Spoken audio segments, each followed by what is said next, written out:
కల్తీ ఘటనలో నిమ్స్ లో బాధితులకు చికిత్స జరుగుతోంది. తాజా వివరాలు మా ప్రతినిధి రమ్య ప్రత్యక్ష ప్రసారం ద్వారా అందిస్తారు. కల్తీ కల్లు ఘటనలో ఎవరైతే బాధితులు ఉన్నారో 31 మంది ప్రస్తుతం నిమ్స్ ఆసుపత్రిలో చికిత్స పొందుతున్నారు. వారిలో 4 పరిస్థితి అత్యంత విషమంగా ఉండడం గమనార్హం. అందులో ఒకళ్ళు వెంటిలేటర్ పై ఉండి చికిత్స పొందుతుండగా మరికొంతమందికి డయాలసిస్ చేస్తున్నటువంటి పరిస్థితి ఉంది.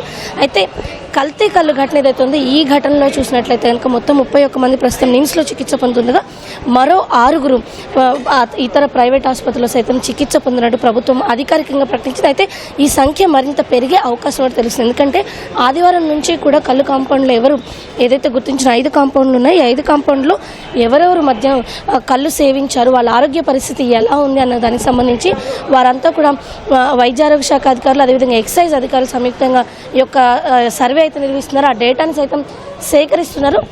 ఈ నేపథ్యంలోనే బాధితుల సంఖ్య మరింత పెరిగే అవకాశం ఉన్నట్టు తెలుస్తుంది. అయితే మృతుల సంఖ్య ప్రభుత్వం అధికారికంగా 4 ప్రకటించగా మరొకరు ఇదే లక్షణాలతో చనిపోయారని చెప్పేసి కుటుంబం అయితే ఆరోపిస్తుంది. ఇక మరొక మహిళ సైతం ఇలాగే ఆమెకి కళ్ళు తాగే అలవాటు ఉంది, గతంలో సైతం ఈ కళ్ళు కాంపౌండ్లు ఏవైతే ఉన్నాయో అక్కడ వారు కళ్ళు తీసుకునేవారని చెప్పేసి సోమవారం రోజు ఇదే లక్షణాలు తాగడం మృతి చెందగా వారికి అంత్యక్రియలు ఇంటి వద్ద నిర్వహించినట్టు తెలిసింది. ఈ నేపథ్యంలోనే ఈ ఇద్దరూ కూడా ఇదే లక్షణాలతో చనిపోయారు అని చెప్పేసి కుటుంబ సభ్యులు ఆరోపిస్తున్న పరిస్థితి. ఇక ఇప్పటికే మృతి చెందిన వారు ఎవరైతే ఉన్నారో వారికి గాంధీలో పోస్టుమార్టం ప్రక్రియ నిర్వహిస్తున్నారు. అయితే ఈ పోస్టుమార్టం నిర్వహించిన తర్వాత ఏదైతే దీని ఫలితాలు ఉంటాయో ఆ తర్వాత మాత్రమే ఈ యొక్క దీనికి సంబంధించి వీళ్ళు అంటే కల్తీ కళ్ళతో చనిపోయారా లేదా అన్న విషయాన్ని స్పష్టంగా ప్రకటిస్తాము అని చెప్పేసి ఈ నేపథ్యంలోనే ఇప్పుడు ఎవరైతే మృతులు ఉన్నారో వారు ఖచ్చితంగా కల్తీ కళ్ళు కారణంగానే చనిపోయారని చెప్పి తాము స్పష్టంగా చెప్పలేము అని చెప్పేసి ప్రభుత్వ అధికారులు చెప్తున్నారు. అయితే ప్రస్తుతం నిమ్స్లో ఉన్న వాళ్ళ పరిస్థితి చాలా ఇబ్బందికరంగా ఉంది. ఎందుకంటే వీరిలో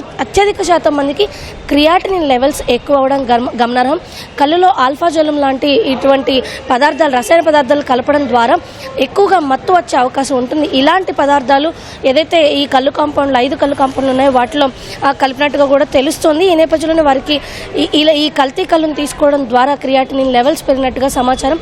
క్రియాటినిన్ లెవెల్స్ పెరగడం వల్ల కిడ్నీలు దెబ్బతినే అవకాశం ఉంది. మరీ ముఖ్యంగా ఇక్కడ ఎవరైతే చికిత్స పొందుతున్నారో వాళ్ళు అత్యధిక శాతం మందికి 0.7 నుంచి 1% ఉండాల్సినటువంటి క్రియాటినిన్ లెవెల్ 6 నుంచి 8% ఉన్నాయంటే కిడ్నీలు చాలా వరకు దెబ్బతిన్నాయని ప్రస్తుతం వారికి డయాలసిస్ చేయాల్సిన పరిస్థితి. అయితే డయాలసిస్ చేసినప్పటికీ కూడా తాత్కాలికంగా డయాలసిస్ చేస్తే వారి కిడ్నీలు తిరిగి పూర్వస్థాయిలో పనిచేసే అవకాశం ఉందా లేదా అన్న విషయం మాత్రం ఇప్పటికీ తెలియని పరిస్థితి. వీరికి శాశ్వతంగా ఈ కిడ్నీలకు సంబంధించిన ఇబ్బందులు సైతం ఏర్పడే అవకాశం ఉన్నట్టుగా తెలుస్తుంది. కాబట్టి ఈ కల్తీ కళ్ళకు సంబంధించినటువంటి ఘటన ఏదైతే ఉందో ప్రస్తుతం చికిత్స పొందుతున్న వారి పరిస్థితి 4 కాస్త ఇబ్బందికరంగా ఉంది.